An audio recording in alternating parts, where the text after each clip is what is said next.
रशीद की वालदा दुनिया से इंतकाल कर गई, दुनिया से चली गई।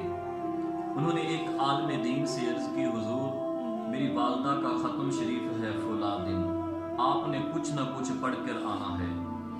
जब वो दिन आ गया, वो वक़्त करीब आ गया, उलमाए कराम इकट्ठे हो गए, हाफिज़े कुरान इकट्ठे हो गए। हारून रशीद सबसे पूछता है कि आपने कितने कुरान मजीद पढ़े हैं। कोई कहता है मैंने 10 कुरान मजीद, किसी ने कहा मैंने 20 कुरान मजीद, किसी ने कहा मैंने 30 कुरान मजीद पढ़े हैं। हारून रशीद ने उस आलिम दीन से पूछा आपने कितने कुरान पढ़े हैं। कहा हारून रशीद पढ़ा तो कुछ भी नहीं, चलो अब पढ़ लेता हूँ बिस्मिल्लाहिर्रहमानिर्रहीम। ऐ हारून रशीद, जो बिस्मिल्लाह की बा के नीचे जो नुक्ता है वो तेरी वालदा को मैं इसाले सवाब करता हूँ।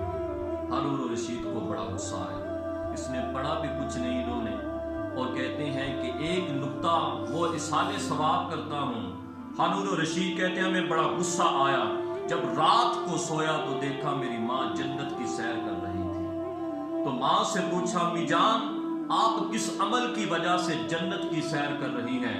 हारून रशीद की वालदा ने जवाब दिया, आप फरमाती हैं बेटा वो जो वक़्त के आलिम दीन जो थे वो तेरी मजलिस में आए थे, उन्होंने जब पढ़ा था बिस्मिल्लाहिर्रहमानिर्रहीम, जो बा के नीचे जो नुक्ता है वो हारून रशीद तेरी माँ को इसाले सवाब करता हूँ।